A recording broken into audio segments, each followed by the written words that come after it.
Welcome to the Delingpod with me, James Delingpole. And, well, I am very excited about this week's special guest, but he is the most regular visitor to the podcast, and with good reason. He's great. He's Dominic Frisby. Hi, James. Welcome back, Dom. Now, I think people think of you, if at all, as a lovable comedy character responsible for the classic 17 million fuck-offs and as a general kind of likeable cove. But you have another string to your bow. You've just written a book called Daylight Robbery. And it's about a subject which ought to be boring. It's about taxation. And I'm not just saying this to blow smoke up your bottom, although you probably like that kind of thing. It's a really good book. I really, really recommend it. Like your previous books, which I also recommend, the one on Bitcoin, and what was the other one? Life After the State. Life After the State. You're writing about the world from a libertarian stroke, classical liberal perspective. And the thing I loved about this book, one of the things I loved about it, was the way that you made it clear that pretty much the entirety of human history can be understood as understood through the concept of tax, that taxation shapes our civilization and everything. The Peasants Revolt, for example. Yeah. I mean, tell me about that. Tell me about the Peasants Revolt. Well, I'll backpack a bit. Okay, yeah, you can. Backtrack. You can go where you want. But we can start at Sumer, maybe. Should we start at Sumer? Well, we can start with with the Sumerians. With the ancient Sumerians or Sumerans.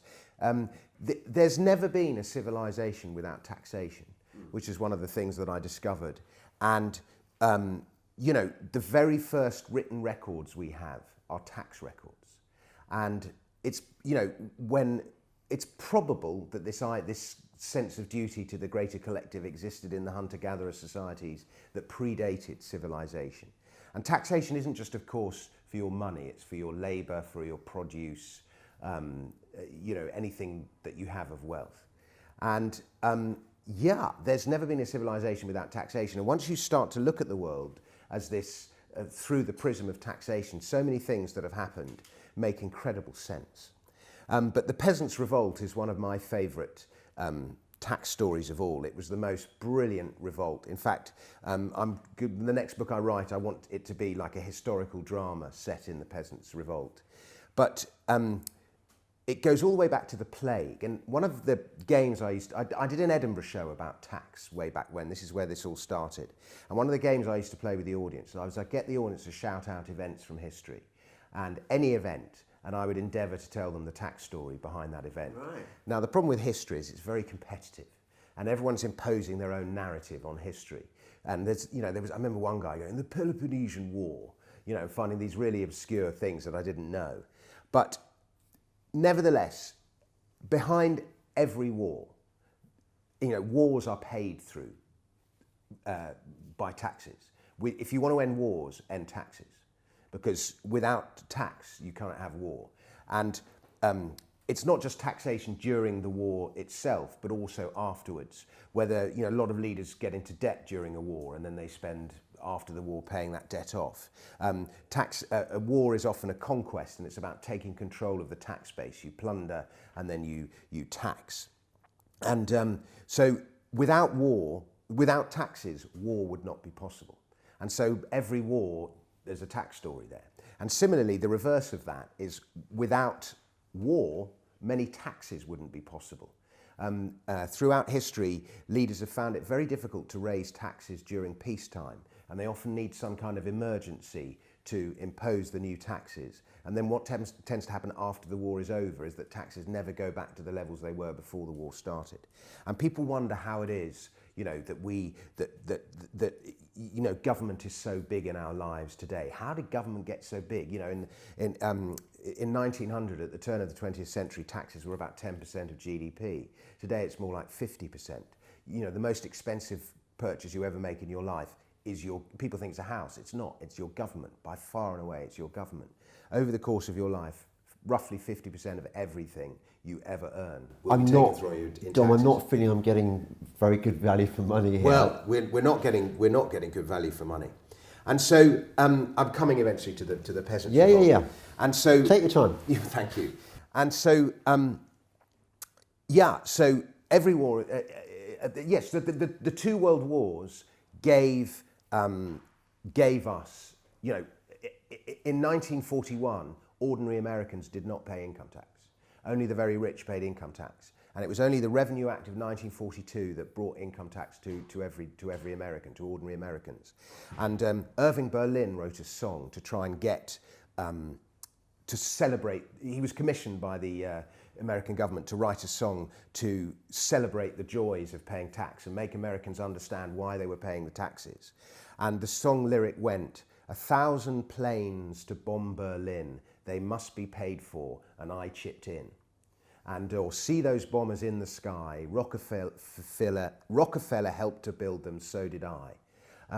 I paid my income tax today." And that's this song. And so was ever the link between war and taxes. Now, of course, after World War II was over, income taxes stayed. And it was World War I that brought income tax to ordinary British people as well.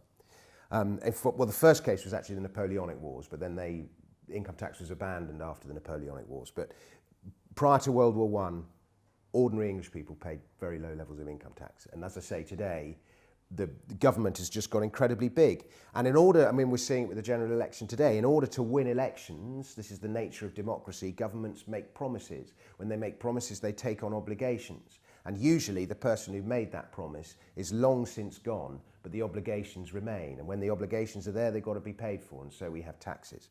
So 50% of everything you earn in taxes, and by the way, I include inflation and debt as taxes. Inflation is a stealth tax, debt is a tax on the future. And presumably QE as well. Well, again, QE was a perfect example of a crisis being used, and so these measures being brought in. And yeah, QE is inflation. It's a form of inflation, debasing money, debasing currency. Milton Friedman described inflation as taxation without...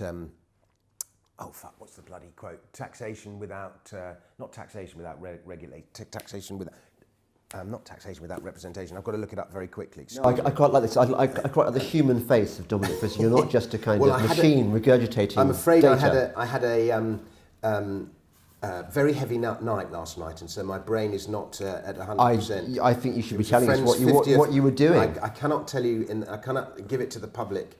I can't find the. Did it involve dwarves with little bowls of cocaine on their heads? Let's just say reminding me of last night has just brought me out into a slight sweat. Oh really? Okay. Well, no, I'm going to look up. I think.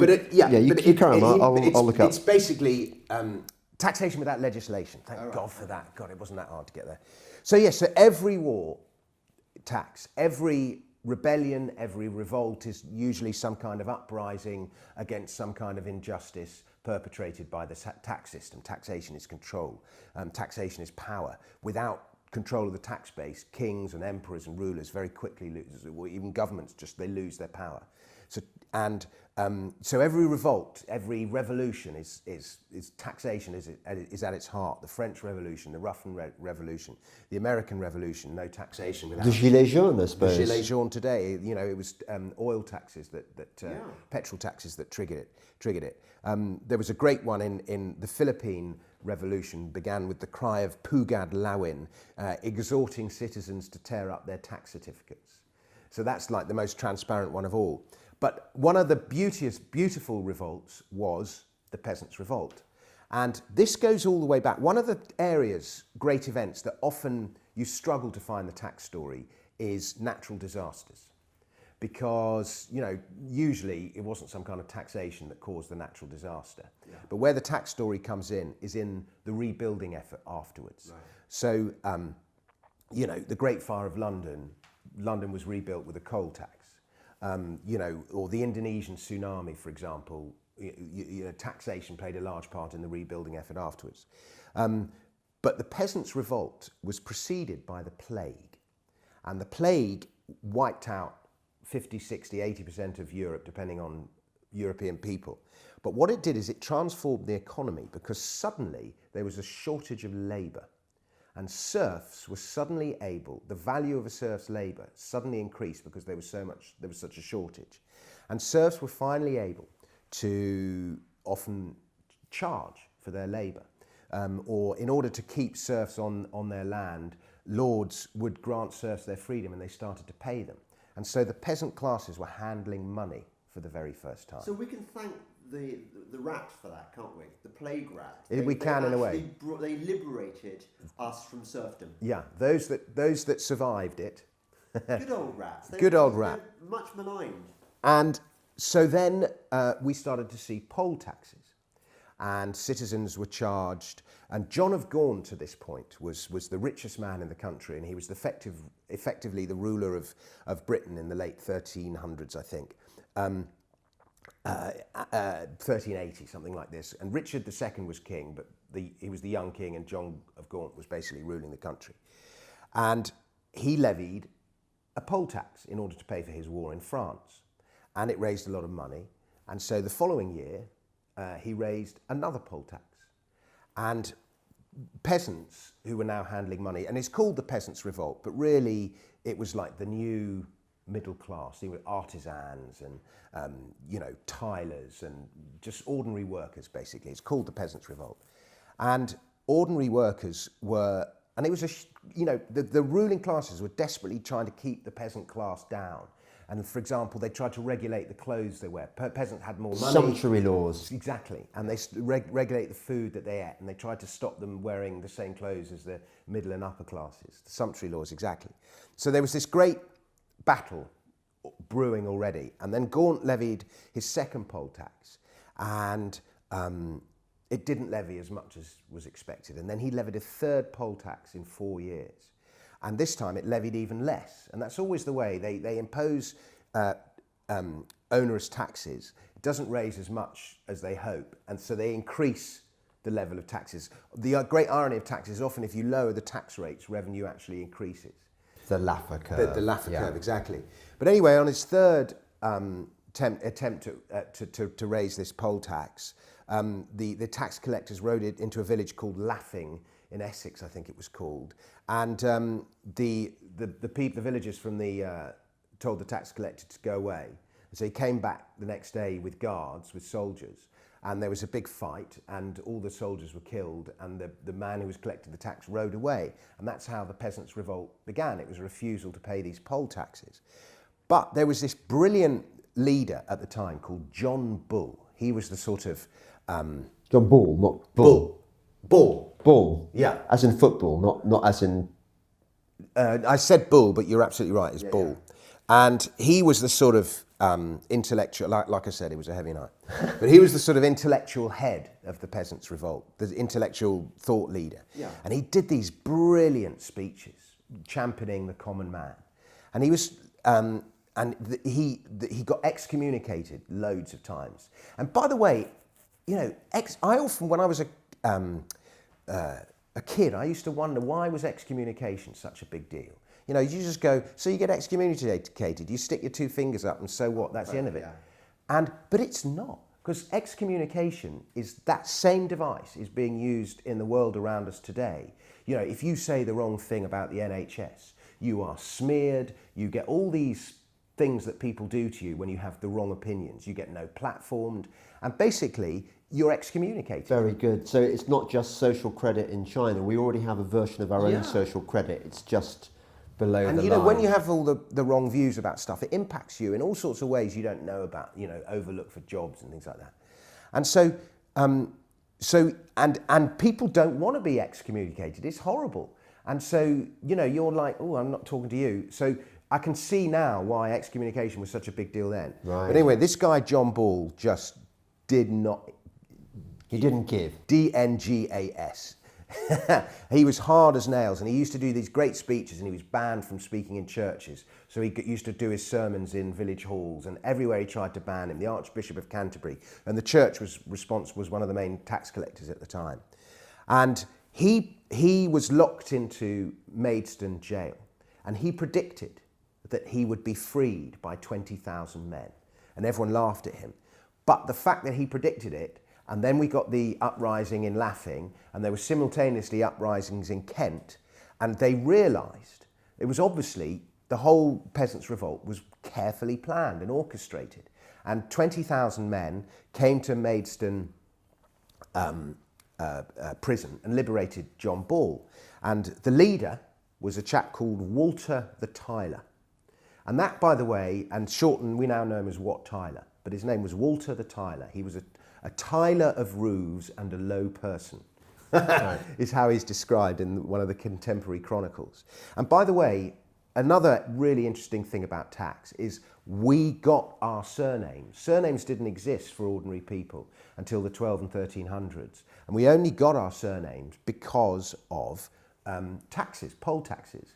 And I needed to distinguish between, Walter the Tiler, Walter who lived by the hill, Walter John's son. And so you had these surnames was a means to distinguish people. And you were either defined by your patronage, who your dad was, by some prominent geographical feature where you lived, as in Walter Hill or Walter Ford, or by your physical features. Your occupation. And yes, your physical features is another one, particularly in Celtic cultures. So things like Kennedy means like shaggy head or shaggy hat, and Cameron means crooked nose, and Connolly means valiant. So these are all ways, but we have surnames. The reason we have surnames is because of taxes. And surnames in China go all the way back like 2,500 years BC, but they were levied for exactly the same reason.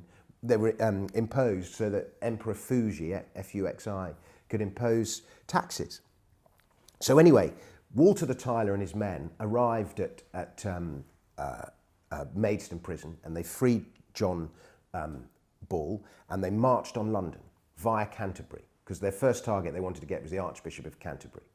And at the same time, there were uprisings in Essex on the other side of the Thames estuary, and they marched on London, and they met in London at the same time. The two armies arrived in London at exactly the same time. So it just shows how coordinated the whole thing was. And when they marched on Canterbury, unfortunately the Archbishop of Canterbury wasn't in Canterbury, he was in London.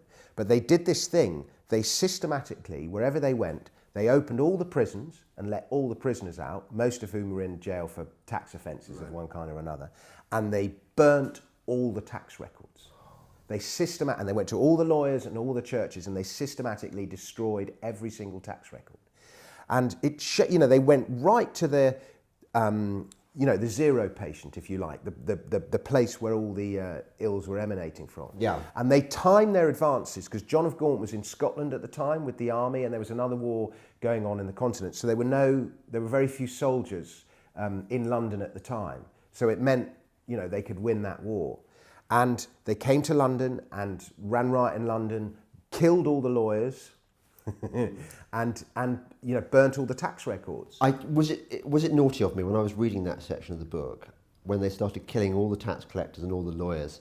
I did get a little sort of frisson of naughty delight. Yeah, and there's that's where we get the line from in the Shakespeare play when he's writing. I think it's Jack Cade. He says, "First, let us kill all the lawyers." Yes, but Shakespeare, and that's what the peasants did. Okay, but Shakespeare, as I understand it, was not really endorsing Jack Cade saying that. He was saying, look, this is what these awful people do. He wasn't going, yeah, let's kill the lawyers. I think it was a gag. I think it was a joke. Because the peasants, he was talking about a different revolt, but he portrayed the peasants as stupid. Right. And they're like, what are we going to do? What are we going to do? First, let us kill all the lawyers. And you can see that getting a big laugh when they're all arguing. I think it was very popular with audiences, I would imagine. Yeah. So Peasants Revolt, and it's a great story, and there's so much skullduggery and backstabbing. And well, this is how it plays out, isn't it? That I mean, it's one of those great counterfactuals. Imagine if the peasants, who weren't peasants really, they were us, they were the middle classes. Imagine if they'd got their way. They nearly did. But the bastard establishment lied and cheated, like it always does. Yeah. It lied and cheated. So tell us what happened. Well, Richard, they still believed in divine right in those days, and their beef wasn't with the king; Fools. it was with everyone around them. Yeah. So they wanted to get John of Gaunt. They went to John of Gaunt. He was the richest man in the country. They went to his castle in the Strand and looted it and stole everything. But they didn't keep the possessions. They were quite honourable, these guys. They looted and sacked his house and threw everything in the river. Can I just pause you there? Do you think John of Gaunt would have been a Remainer. Of course he was a Remainer. Yeah. Of course he would have been, wouldn't he? Yeah, Wat Tyler was a Leaver. John Ball would have been like your Benite Leaver. Right. When Adam delved and Eve span, who was then the gentleman. Yeah. That was his phrase, wasn't it, I think? Yeah, and he was a great champion, exactly that. And he was a great champion, and he wanted everything to be owned by the commons. He would have believed in land value tax. Can I just pause you there? Isn't it odd the way that our version of history has been skewed in a way that I seem to remember thinking of the peasants as, when I was at prep school, you know, the peasants as probably being an unruly mob that were properly squashed by the authorities, and that's the way it was. And also, in the same way, my view of history was coloured by, wars, basically. Yeah. Wars are great because England wins, you know, so Yeah. often, you know, Cressy and Agincourt, and it's all cool. But reading your book turned on its head my view of history. And I now understand that the peasants, who weren't peasants, were really good guys. They were fighting on our behalf. The establishment, as always, is ghastly, corrupt, just trying to screw us for every last penny. And if only we could channel that understanding of history. You know, here we are at the moment where Corbyn is galvanise the people by saying, yeah, I'm going to raise taxes even more and I'm going to spend. Whereas actually, wouldn't it be wonderful if there was a coalition of the so-called left and so-called right saying, we're against government, we're against big government, we want to have lower taxes so that we're free. And no one's campaigning on that. I know. It's just like so annoying. And they're all making promise after promise, and, you know, they're taking on so many obligations. This Tory thing of trying to own the NHS and claim the moral high ground over the NHS. I mean, please. And who do you vote for if you want lower taxes, greater individual responsibility, and less government? Even though that's what the people who voted Brexit really wanted. That's what it was about. Sure. I'm sure it was. And they've been given a free ride by the Brexit Party. You know, maybe the Brexit Party have made a mistake. Maybe it's a very generous thing for the greater good. Or maybe the establishment put them under so much pressure. Maybe. Because that's what they do. They stab you, don't they? As we're about to learn. Well, they did in the Peasants Revolt. Wat Tyler, what happened? So, Wat Tyler, they arranged to meet with the king, and the king sailed up from Windsor in the royal barge. And he arrived at Blackheath, where, or it would have been Rotherhithe or somewhere like that, where the peasants were congregated before they marched on London. And the king's advisors saw the sheer number of people, and the king wouldn't get off the barge to meet with the peasants. So the peasants marched on London, and the Essex rebels and the Hertfordshire rebels came in at Aldgate, and the Kentish rebels came in over London Bridge. And the gates of the city were supposed to have been closed, and somebody left them open. So the peasants had allies on the inside of London. And they basically just, you know, raided London. The place was burning. They looted John of Gaunt's house. Actually, the looting of John of Gaunt's house happened the following day. And they just ran riot. And like I say, they would have had a lot of sympathisers on the inside. And so the king said, okay, I will meet with you the following day outside the city gates. And the peasants had all sorts of demands that they wanted. They wanted an end to the poll tax. They wanted the abolition of serfdom so that people were employed to work, not compelled. They wanted free trade, to be able to buy and sell goods freely. I mean, who doesn't? And they wanted rent limits of 4p per acre. And they wanted charters. They wanted royal charters that granted them the same rights as free men. So not unreasonable things to demand. No. And the king, and they also had a list of all these people that they wanted beheaded, who included the Archbishop of Canterbury and John of Gaunt. And so the king began writing out these charters, but he had only so many clerks with him. And basically, he gave these charters to the rebels from Essex and managed to get the rebels from Essex to go away. I agree to everything you want. And he gave the rebels from Essex what they wanted. But the rebels for Kent, for some reason, stayed. And then they went to John of Gaunt's house, and as I say, they looted it. They found the Archbishop of Canterbury, and they beheaded him. And then the king met with Wat Tyler the next day. And it's really not that clear quite what happened because there are so many different versions of the events. But it looks like Wat Tyler might have been a little bit drunk, maybe drunk on his own success. And he's said to have ridden up to the king on a pony for some reason. I don't know why, but his pony wasn't as high as the king's horse. And this was still the point. The rebels had the greater numbers. The battle was theirs to be won.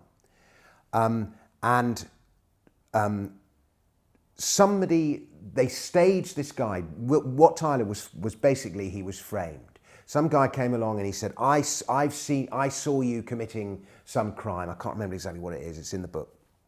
And then the mayor said, what do you mean you saw this person Wat Tyler committing this crime? And so he was had for a crime. And then Wat Tyler then, and he kept calling the king brother. Which was an extremely rude thing to do. Yeah. But he was trying to get this equality thing. And anyway, the mayor of London had come to this meeting fully armed with a sword. And Wat Tyler didn't. And he stabbed Wat Tyler for his rudeness to the king or for whatever reason. Wat Tyler tried to ride back to his peasant armies and couldn't because he'd been stabbed and fell off his horse. And that was like the last point that the rebels could have won the war. And then the king rode over to the peasants and he said, I am your king, don't fight. And they were confused. And then that was just enough time. And all the time the king had been buying time. That's why he kept saying, I'll meet you tomorrow, Because he was buying time for armies to get back from Scotland and so on. Anyway, the rebel forces were dispersed and Wat Tyler's head was put on a pole and stood on London Bridge and the peasants unfortunately lost. Now what happened was, this is how evil they were. The charters that had been written out granting these people the rights of free men, they actually became their death sentence. Because people would go to royal authorities and say, look, I've got this charter and it grants me the rights of free men. And then the king's forces then said, you've got the charter, you were involved in the Peasants Revolt, and they cut off their head. So it was terrible, terrible, terrible. But it put an end to poll taxes for like 100 or 200 years. And it eventually ended what was I think it was the 100 Years' War. And England eventually lost that. But it ended it because the ruling classes were less reluctant to try and raise money for overseas military intervention after what had happened with this Peasants' Revolt. And John Ball, right to the last, refused to apologise. And he refused, he said, you're good, and he was beheaded, and he refused to, he basically condemned himself to going to hell, but he refused to back down, so he kept it pure right to the last. He was the Nigel Farage. Yeah, of the whole thing. I wonder if there's a statue to him anywhere. There ought to be. In Essex there are. But I mean, he was a really great man. And he was like no compromising and he didn't bow down. I tell you what, you've made me feel much better about the end of Richard II, where he wastes away in his castle wherever they imprison him. And, you know, I'm glad that Richard II died. I'm glad that Henry IV took over. Well, Richard, yeah, I mean, I think Richard was I sort of see him a bit like David Cameron, in that he wasn't so bad himself, he was just badly advised, and it was all those around him who were worse than he was. Right. If that's I don't know if that's a good analogy or not. Look, there's so much history stuff in your book, like. But they nearly King won. John. King John. The reason we know him as Bad King John is because he was bad. He was Mr. Tax, wasn't he? He was Mr. Tax. But then, so was Richard the Lionheart. Richard Coeur de Lion, who we've been taught to think, you know, with his red cross on his crusader outfit and beating or competing on equal terms at least with Saladin. And he was a terrible king. He was king of England for 10 years and he spent less than 6 months of his 10-year rule in England. Yeah. Now you've transformed my understanding of our medieval rulers. In fact, I'm against kings now. Whereas before... Well, it depends who the king is. Because you look at, you know, countless ways. Well, Henry VII was a great king. We do like him. Why? He was Explain. Well, he was just... he was good and bad, but one of the things he did was he outlawed private armies. So it meant barons could no longer have their armies. And in doing that, he assured the sort of supremacy of the crown. And he just confiscated so much land. But he got involved in like one war in his whole... Isn't that your key point, that he didn't get involved in wars? Yeah, he got involved overseas. He pursued marriages overseas instead of war and alliances. And he laid the foundations for the Tudors to go on and be that great dynasty. Can I just fast forward it a bit briefly? Sure. I haven't got to the Napoleonic Wars yet, but I can see why you are quite justifiably against unnecessary foreign wars. Yeah. But say you were England in the early 19th century, sort of the era of the Peninsular War. Mm-hmm. Napoleon is taking over Europe. What are you going to do with him? You're going to treat with him, are you, and just kind of cut some cosy deal, or are you going to fight the bastard? In which case, you need to raise taxes, don't you? Yeah, and I've just read about this. One's not actually in the book. I only found out about it last week. But William Pitt was like Gordon Brown. He just had hundreds and hundreds of petty taxes, so many. If there is an object, he will tax it, and he taxed like dogs, coats of arms, dog taxes, horses, carriages. He just taxed windows, glass, everything. By the way, the expression daylight robbery, the title of the book, comes from the window tax. I think we can talk about window tax in a moment, because I was shocked by how long it lasted. 160 years, give or take. Yeah. But William Pitt also levied a tax on wigs. And there was, and particular wig powder. And so wig powder became very expensive. So people started using flour instead. Right. And that, of course, then pushed up the cost of flour, which pushed up the cost of grain. But there was a core of people who were opposed to the Napoleonic Wars, and they felt that Britain should not get involved in them. Yeah. And in order to make their statement of opposition to the Napoleonic Wars, they stopped wearing wigs and cut their hair very short. Right. So that their taxes couldn't be levied, couldn't be taken from them to use on the war, and that's why people started wearing their hair short. Is that right? Yeah. So that's interesting from a kind of TV adaptation perspective. But it was like a bit like the white flower or something like that in World War I. You wore your hair short, and it was a bit like saying, I'm against, I think I might have worn my hair short, I think I might have done. I think I would have been like Cobbett and Cobden. Yeah. The debasement of our currency to pay for these. Yeah. Cobbett was brilliant. Because the gold standard. Yeah. The gold standard keeps us safe from wars, doesn't it? It does. And what happened in the Napoleonic Wars is that Pitt forced the Bank of England off the gold standard temporarily. And again, in order to print money to pay for the war. Same thing happened in World War One.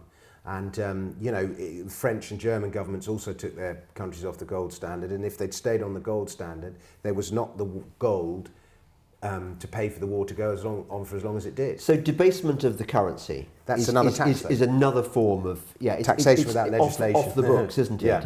It's like you won't notice. It's the ultimate stealth tax.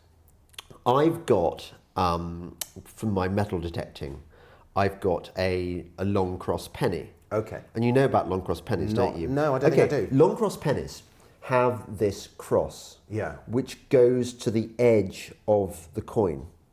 And the reason is to stop the coin being clipped and debased because you can see where the edge of the coin is. That's rather clever. Yeah. Well, so it fits your thesis that everything connects with taxation. It does. I mean, and every great empire, from the Romans to Islam to the British to America now, they debase their currency to pay for their outgoings. What you said earlier about the tax rate in 1910 being 10% makes me think that very late Victorian, early Edwardian England must have been an absolutely golden era before the First World War. It was a golden age. And you know who the great British tax reform was? Peel. He was the man. And he actually brought income tax back in 1842, I think it was. But he did so, in doing so, he repealed like 300 to 600 other taxes, either repealed or reduced them. 300 to 600. I mean, that's massive tax reform and tax simplification.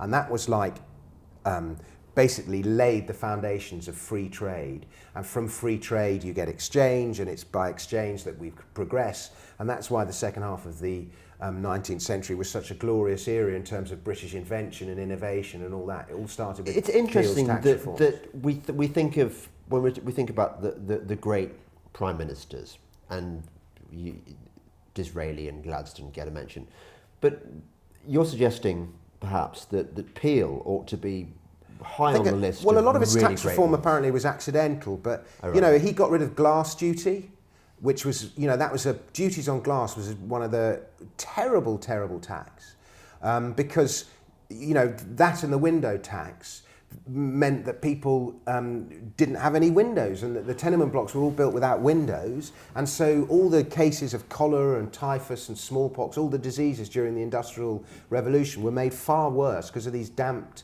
cramped, windowless dwellings. Yes. And, you know, and there was a huge lobbying power to keep these taxes in. Peel got rid of the glass duties. He didn't actually get rid of windows tax. That came slightly later.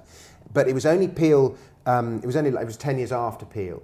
But it was only because Peel had brought income tax back. And it was very low rates that he was able to get rid of duties on glass and windows. But Peel's real heroic thing was the Corn Law that he got rid of. And, you know, he paid for it with his own career.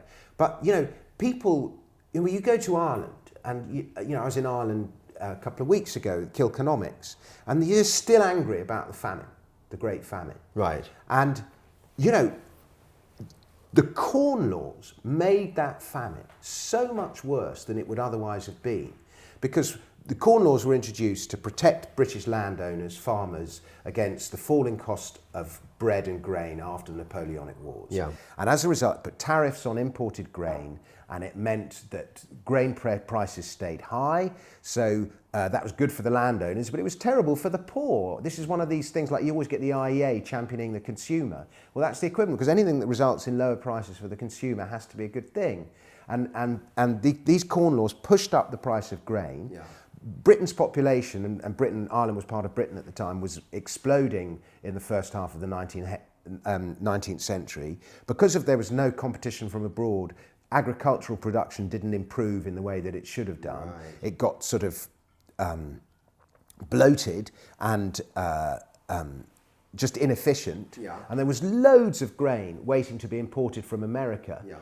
You know, if you think of the expansion of America into the Midwest, and they were all desperate to export their grain to the UK and Ireland, and the high cost of imported grain meant that we didn't produce enough grain to feed ourselves anyway, let alone during a potato famine of Ireland's main crop. All Ireland's grain that it produced was sold into mainland Britain, and because of the Corn Laws, it couldn't afford to import grain to replace the lost potato. And so 1 million people starved. And another 1 million emigrated to America. And if you think of the impact on the Irish on America, is it 19 of America's 19 or 20 American presidents claim to have been of Irish descent? And just think, from Obama to Kennedy, all these people. Just think of the impact of Ireland on America. Well, that was all, not all, but a large part due to the stupid Corn Laws. Yeah. And Peel had he stood up and got rid of them. And the Tories didn't want to get rid of them because the Tories were all landowners, it all suited them. Well, indeed. And he had to get Liberal support to do it. But there's a quite an interesting book by an economist called Sam Wilkin called Secrets of the 1%. And he goes on he looks at the richest people in history and how they made their money, from Crassus to whoever. And he constantly makes the point that a lot of the richest people in history didn't make their money from being brilliant entrepreneurs or risk takers or anything like that. They got it because they manipulated legislation to suit their own businesses. And, what we would call rent seeking or crony capitalism. And like Branson buys government monopoly, he owns the train line or whatever. He effectively owns a government monopoly, and, and is constantly lobbying for protection of his, monopoly.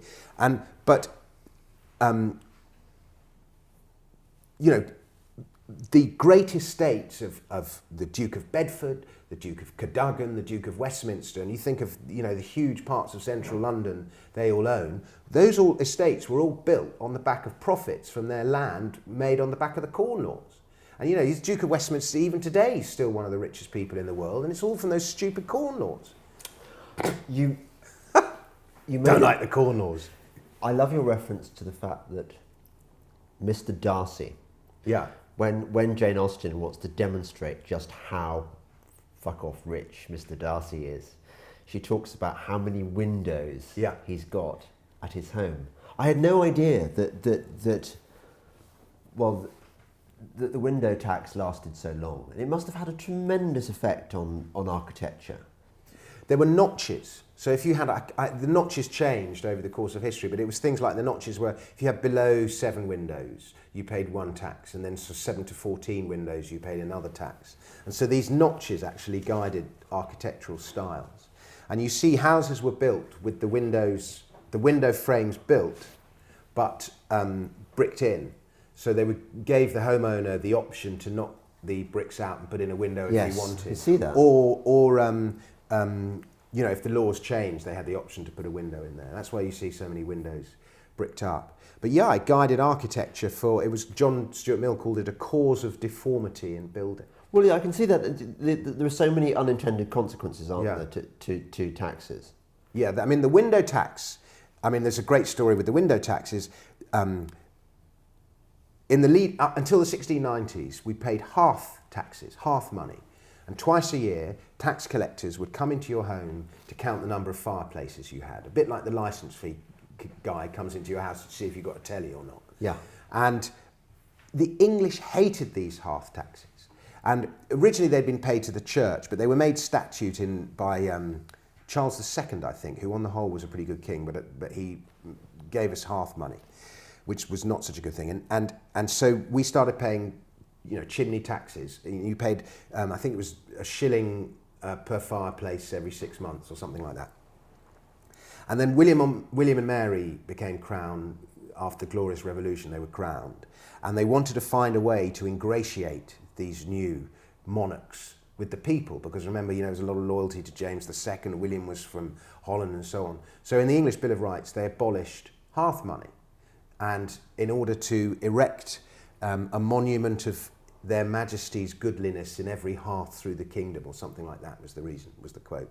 So they got rid of half money, and William was pretty popular at first. And then by the mid 1690s, the government's massively short of revenue. He's got a war in Ireland to fight. He's fighting off James's allies in Scotland. There's the 8 Years' War in the continent. And William's like, how am I going to pay for all of this? There's also a run on the English coinage going on at the same time, because the coins are worth more as bullion than they are as their face value. So people are melting down silver and gold coins, and particularly silver, and selling the silver on the continent as bullion.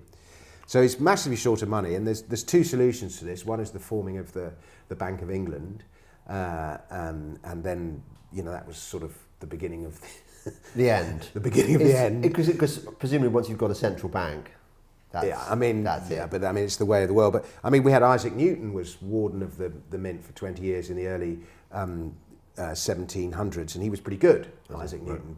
And he put England on the gold standard. But anyway, and the other way that William they decided they were going to raise this money was window taxes. And window taxes, the infrastructure was already in place because of half money. But window tax was much more effective because you could just walk past somebody's house and count the number of windows they had, and no engagement with the taxpayer was required. You didn't have to go into their house. And so it was, it was a more effective tax. And it was also, in a funny kind of way, considered progressive, in the sense that the more windows you have, the richer you are likely to be, and therefore the more able to pay the tax. I see that. It was slightly inconsistent because, a large house in the country might have lots of windows, and a small house in London would have very few, and the small house in London would be worth a lot more than the house in the country, but it paid much lower levels of tax. So it didn't quite work out, but that was the thinking behind it. And in the windows tax, it's fantastic because you see the cycle that every tax seems to go through, which is it's enacted at a time of need, usually to fund some kind of war. Yeah. It's presented as temporary. It's always presented as Yeah, temporary, but it ends up being permanent.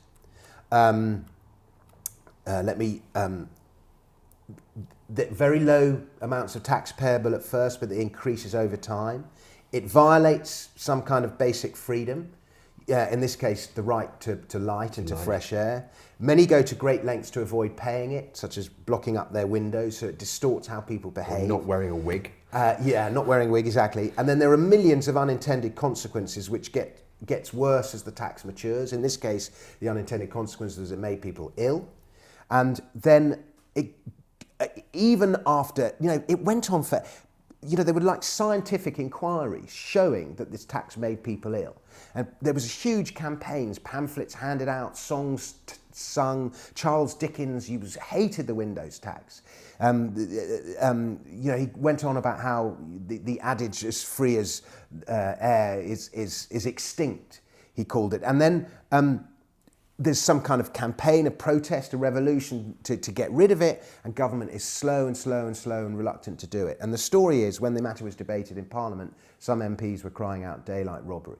But it wasn't, it was like 1860 something, I think, maybe 1850 something, so it went on for 160, 170, started in 1690, so 200, my brain's gone again, 170 years, something like that. That's a long time. Yeah. That's a long time. I think we should just go back in time now, because I've seen his name being cited quite often by Boris Johnson, among others. Ibn al-Khaldun. Al-Khaldun, who's clearly, he ought to be one of our heroes. Yeah. Up there with John Cooperthwaite, who we're going to come on to it a bit later on. Yeah, I mean, he was Tunisian. He was a Tunisian philosopher. But actually, he wasn't the real hero. Yeah. Let me just backpedal a tiny bit. The real hero was, let me just get his name up here. Not Abu Bakr. Ali ibn Abi Talib, the fourth caliph. And Ibn Khaldun was like in the 12 and 1300s. But historians argue how is it that Islam became so mighty so quickly? It was literally in about 30, 40 years. Yeah. In the space of that quick a time, it went from nothing in Saudi Arabia to controlling much of North Africa and much of the Middle East.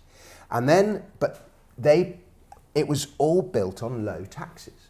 Because the Islamic, if you think of the Byzantine Empire, the Sasanian Empire, bits of the Roman Empire, burdened with years of war and years of taxes under these heavy things. And in many cases, these states welcomed the Islamic invaders because the Islamic invaders gave them low taxes. If you converted to Islam, you were made exempt from the poll tax.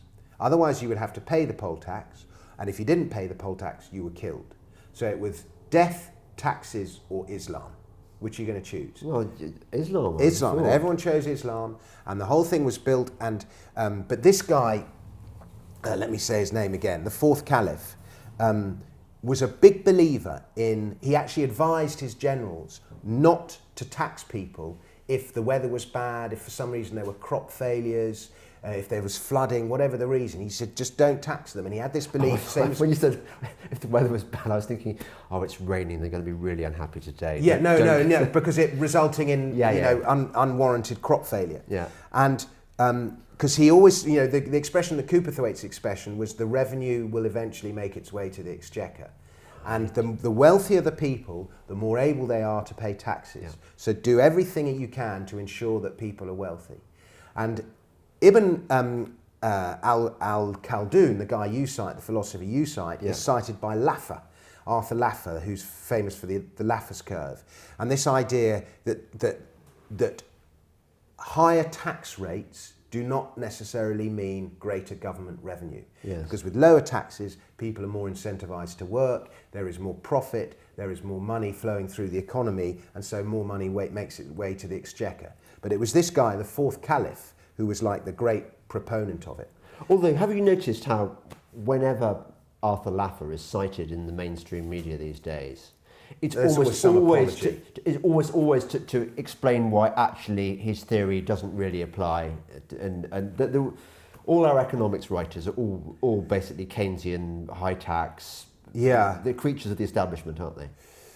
Yeah, I mean, I think it's in the nature of economics, is that you're trying to solve things that often don't need solving.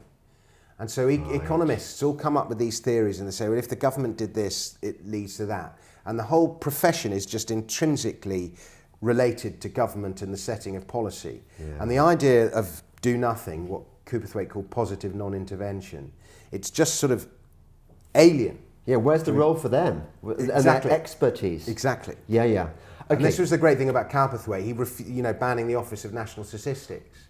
I know. I'm zigzagging, aren't Okay. I? And actually, just go back to the fourth caliph. Yeah. Whose name I've forgotten already, but he's not Ibn Khaldun. He's way early. Talid. Do you not? So, are we talking about the first 2 centuries of Islam when it was this golden era? Yeah. I mean, I think Muhammad was born in 600 and something. Right. Was his rule. He only ruled for maybe 8 years. Muhammad was, I think it was 632 to 64, something like that. He had like 10 years. He wasn't actually the first caliph. You call it caliph? Caliph. I think it's caliph, isn't it? I don't know. I've always called it caliph, but it doesn't mean I'm right. But so the first caliph was actually Muhammad's father-in-law called Abu Bakr. Right. And this guy Ali Talib. I wonder if it's Nassim Talib. You know the guy. I wonder if it's the same. Oh, name. almost certainly. Yeah. Anyway, I wonder if he's a direct descendant. Yeah, of the fourth. I would have thought. But Abu Bakr on his deathbed repaid the treasury all the money he'd drawn down from it to rule during his rule. He paid it back, and that's an incredibly selfless thing to do. But those first 4 caliphs would have been from about 630 to 660, something like that, and they were called the Rashidun. And it's only a 30-year period, and they managed to occupy, that was the time of huge expansion. It continued to grow in the 700s, but that was the time they got us, took most of North Africa and the Middle East. Right. At the time. And it was all built on low tax. But they were building those beautiful buildings, the Alhambra and so on in Spain. That was presumably part of this golden era. Well, slightly later. Slightly later. But you say that later on in Islam, they went the way of all tax regimes, and the tax rate increased, and they started taxing everyone, and they had these dhimmis. Yeah, and you were no longer given exemption if you converted to Islam. And they did this thing where they really taxed the Jews very heavily. And that seems to be a recurring theme in history. Recurring theme throughout Jewish history. And then the Christians in Northern Europe copied them, and they started taxing Jews very heavily in Northern Europe. And governments are very quick to copy one another if they've got an effective tax system. But isn't it a shame? Again, one of these. But Islam went through the same cycle as every empire. Low taxes at the beginning and high taxes at the end. We should be celebrating the early days of those golden centuries of early Islam, when they had this enlightened tax policy and people were generally free, I imagine. If you think of great invention, great art, great innovation, great mathematicians, great architects, all these things follow. Because I thought that's all that stuff was basically white liberal Christian Westerners trying to kind of make Islam feel better about itself for its failures. There's probably a bit of that going on. Probably a bit of that, yeah, of course there is. But nevertheless, wouldn't it be nice to imagine that there were kind of Islamic radicals who were campaigning to kind of restore that low tax, small government freedom attitude that prevailed in those golden years. I bet Instead there of are. trying to recreate the kind of the horror and the head choppings off and things like that, the good stuff. Yeah, well, there probably are. Yeah, and they're probably platformed and smeared and get all the stuff that the same people get. Well, the Imam of Peace, I think he's pretty good on that. Yeah. Well, what a shame. And so, one of our economic models is clearly early Islam, and the other is another anomalous situation, Hong Kong, The best. immediately after the war. And again, there are so many what-ifs from history that you mentioned the story about how the governor of Hong Kong was imprisoned by the Japanese, and then within moments of being released from the Japanese POW camp, he goes back to Hong Kong and says, right, we're a British colony again. He just did it before the Chinese or the Americans. The Chinese can move in there. Yeah. So Hong Kong would not be this free tax, this free trade entrepot, had it not been for that one man. And then you've got this other hero. We did have a podcast once dedicated to him, John Cowperthwaite or Cowperthwaite. We don't know how to pronounce it. I think it is actually Cowperthwaite. Treasury Secretary, was he? Yeah. I think something like that. In he Hong was Kong? Deputy Secretary of the Treasury for 10 years, and then he became Treasury Secretary. And he was so funny. Because he was brought up on Adam Smith, studied Adam Smith at St Andrews, and it said he slept with a copy of Wealth of Nations by his bed, which he may have done.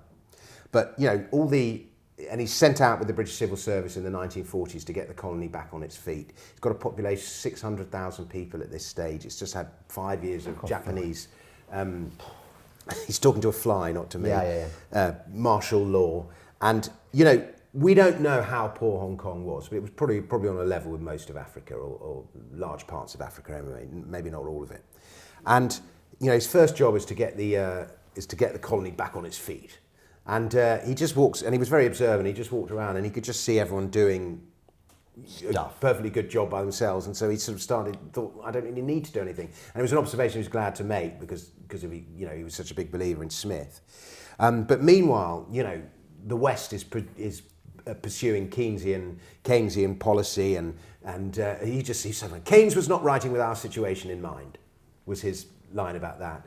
And you read the transcripts of him arguing in the wherever it was they argue. They're so funny, some of the things he says. But it went from shantytown to futuristic city-state in about a generation and a half. And even in the 1950s, there was a flood of people escaping the war in China, and the embargoes were placed on trade with China, and it just killed Hong Kong's trade. And so, but flood of immigrants coming from China, and they brought their cloth making skills with them, and so it started exporting. It imported all those talents and became a huge centre of the cloth industry, to the point at which Britain and America, two of its largest export partners, their domestic industries are completely undermined by the Hong Kong one. So they imposed tariffs on cotton. So Hong Kong starts doing artificial fabrics instead. So whatever was thrown at it, it just found a solution by itself. Which is counterintuitive for most economists, for example, and most government experts in government, because they would say, well, it seems to me that the Hong Kong cloth industry has been completely buggered by external matters. Therefore, we must intervene to they probably provide subsidies or something like that for. Yeah, and it just creates. I mean, and he was brilliant. And in 1950, I think per capita GDP in Holland, in Hong Kong, was about $300. But we don't know that for sure because one of Cowperthwaite's things is he stopped people doing the Office of National Statistics. He banned national statistics because people only use them to meddle in the economy as an excuse to meddle in the economy. So don't even give them the oxygen. But anyways, it was, the OECD reckons it was about $300. And the United Kingdom at the time was about $1,500. So, 5 times as big. And by the 1990s, Hong Kong per capita GDP has exceeded the United Kingdom. Yeah. And today it's 40% higher per capita. And it just completely left the United Kingdom in its wake. Its population went from 600,000 to like 8 or 9 million.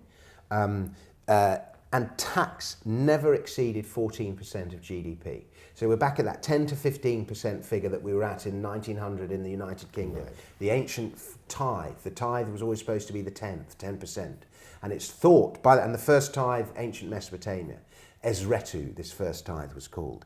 And it's thought it was 10% because we have 10 fingers on our hands. It's a sort of natural number. It's the natural tax rate. Yeah. Yes. So, but Hong Kong was so successful, Singapore looked at it and went, wow, look how well Hong Kong's done. We'll have some of that. Copied it. And then South Korea copied it, Taiwan copied it, China started to copy it with things like Shenzhen, capitalism with Chinese characteristics and the famous speech, and Japan copied it to an extent. no income tax except for the very rich. No income tax.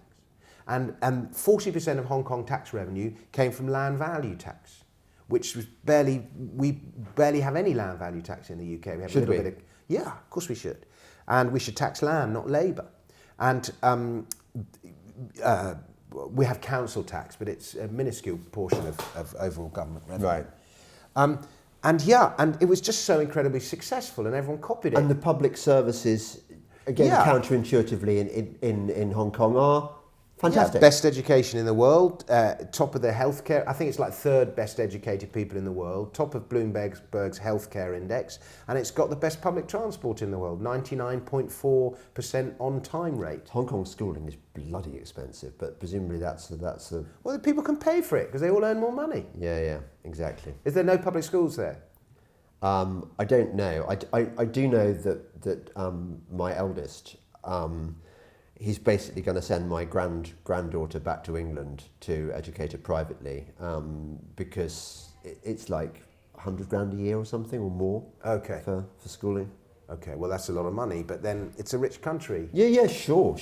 So And the people are so motivated. now we come Because they're not getting bailed out all the time, they're just motivated. to the crux of the matter, Dom, which is we've got history tells us so much about tax, so many things that are supportive to your and my personal politics, our kind of classical libertarian instincts.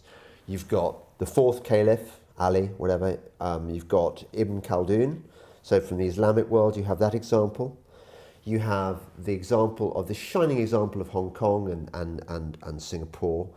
And you also have these warnings from history, the decline of the Roman Empire, which we haven't even touched on, but I think wasn't that... Don't even cover it.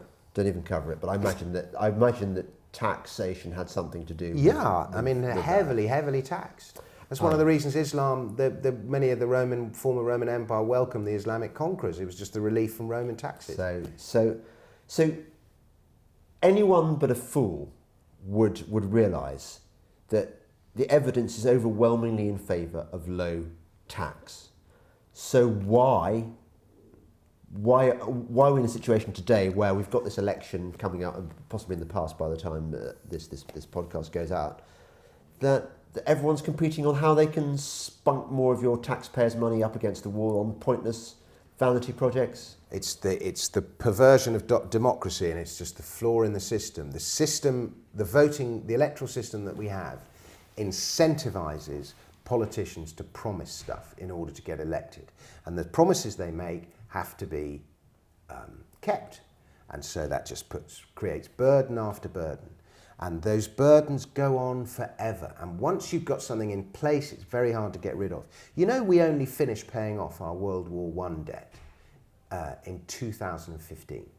Did we? 100 years later. Who did we owe it to? The Americans. Americans. Oh, yeah, well, they were bastards. Yeah, they were. But and similarly, World War II debt was only paid. Well, off. They really screwed us. They gave decade. the Germans and the Japanese an easy ride, and we were. That was one of the really interesting things about World War II, and why it so hurt the English, the British, because after most wars, you can tax the conquered people. You get reparations, you can plunder, and then you can tax. Yeah. And so, that way, that was why it was actually in the interests of rulers in olden times to go conquering places, because it was a source of revenue. But World War II was like the first great war where the winning side didn't get the booty after the event. We must have got some reparations from Germany, but we didn't get the huge amounts that perhaps you should get. And I'm not sure I quite mean that, but you know what I mean. And the huge amounts that you might have expected. And so that's probably as much as anything why Germany and Japan won the peace, if you like, in a way that we didn't. But coming back to politicians today, so they take on these obligations and these promises have to be kept. And that just, debt is how a lot of it will be paid for, as well as taxes. But debt is not only is it a tax on the future, it's taxation without representation. Because my kids are going to be paying for stuff, and their kids are going to be paying for stuff that's being promised now that they've got no say in. They don't even have the meaningless vote. So that it's it's quite bad, but the system perpetrates it. Now, Lawson was the last chancellor who made it his mission to get rid of taxes, and his thing was, with each budget, I'm going to get rid of a tax. And so taxes in the UK shrunk as a result. But under Gordon Brown, the tax code trebled. And then George Osborne came to power promising to simplify, and it doubled again under George Osborne. He's such a wanker, isn't he? I mean, on so many levels. He is. And he set up the Office of Tax Simplification, and the tax code doubled. Now, it's just a lot easier to add to stuff than it is to take it away. And I've got this idea, the main theory of the book, I used to think that all society's ills stem from our flawed system of money. Yeah. And if we can fix money, then everything else will fall into place. And that's slowly starting to happen with things like Bitcoin and so on. But closely related to this, if you think of zombie films, there's always this trope of the zero patient. And, the hero of the zombie film has got to get to the zero patient. Yes. That's the place where the virus started. Yes. And if he can get to the zero patient and kill the zero patient, yeah. Then he'll save the world. Or maybe not kill the zero patient, maybe the zero patient's got the antidote. Yeah, yeah. One way or the other, the zero patient is the way that the hero saves the world. Yeah. And my theory is that in a society, our system of tax is the zero patient. So if you fix the tax system, everything else will start to fix itself from there. And, our tax system is terrible. It's inconsistent. Like I say, UK, 10 million words, our tax code is. That's, to put that number in perspective, 10 million words, well, what does that mean? It doesn't mean anything. That's 14 times the length of the Bible. That is how long our tax code is. It is more words than most people read in their entire lifetime. And most of those words, if you think how big the Bible is, the tax 14 times the length. And no wonder it's such a mess. And the longer it is, the more loopholes there are. And one group has the resources to exploit the loopholes and the rest of us don't. And so the thing it's inherently inequitable. Hong Kong's tax code, 1.5% the length of ours. 1.5%, it's like 70 times shorter. Yeah. And, it functioned beautifully. And so, we've got this general election now, not one person is going, I'm going to fix the tax code. No. That is what we're going to do. We're going to fix the tax code. And we're going to fix taxes. And we're going to make them lower and simpler and more consistent. Not one person. And all the people who might have said such things have been marginalised. People like Steve Baker. Yeah. Steve Baker I've been following his Twitter feed, tweeting out kind of Keynesian, fluffy. He has to, and I actually asked him. I wrote an article for Unheard the day before yesterday, and I'm quite friendly with Steve. Yeah. And I sent him a message saying, "Would you retweet my Unheard article?" So, because it's a good endorsement for it. He said, "I can't." That's it. They have such a tight control. The silence of the Rees-Mogg. Yeah. It's extraordinary. Yeah, the silence of the. And even I've noticed this with Gove. It's not like Michael Gove is exceptionally well read. He's perfectly alive to all the kind of things we've been saying, but does he ever talk about it? No, he doesn't. He's switched off that part of his brain. They're scared, but they don't, if you said, I'm going to reform the tax system, I'm going to slash it, I'm going to make it simpler, I'm going to make it fairer, I don't think you would find any opposition to that. No, you wouldn't, particularly not from the working classes who they're courting at the moment. I mean, you just think of how complicated your tax form is, and most people don't know because they just pay income tax and their company deducts the money and that's it. But, you're a freelancer, you have your own company, you start to realise how, what a mess the thing is. And, there are bits of it that are simple and work well. But, the biggest injustice of all is that we tax labour so heavily and we do not tax land. And so you've got this completely distorted economy as a result, which is totally geared in favour of owning assets. And it's like, if you think you're a young person starting out with nothing, the only thing you've got is your labour. And yet we tax it heavily and constantly. And the more you earn, the more you get taxed. And it's inevitable that the system is completely skewed against the worker. And what politician is talking about this imbalance? Why is our society geared around the ownership of assets so badly. And you look at landowners, when I say taxing land, I'm not talking about taxing farmers. Everyone gets worried about poor farmers. You know, farmland has very little value. I'm talking about prime city centre land. Now, I'm not talking about taxing the house. I'm talking about taxing the land in its unimproved state, which is quite easy to assess. And I'm not going to go into too much detail here.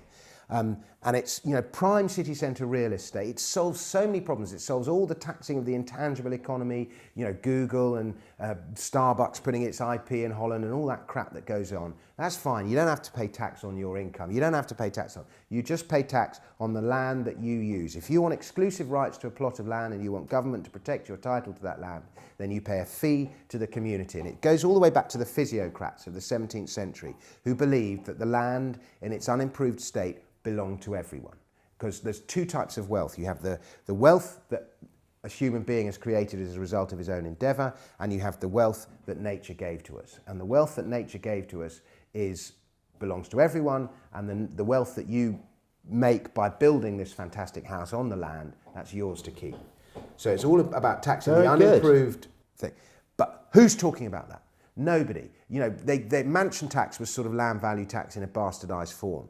And you should have land value tax replace other taxes. What's going to happen inevitably is they're going to give it to us in some bastardised form in addition to other taxes.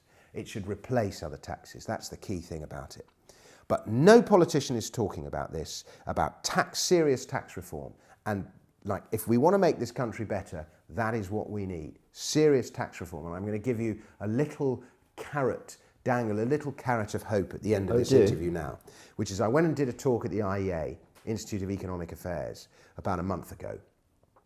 And Mark Littlewood there interviewed me, and there was, I don't know, 30, 40 people in the audience, 50 maybe.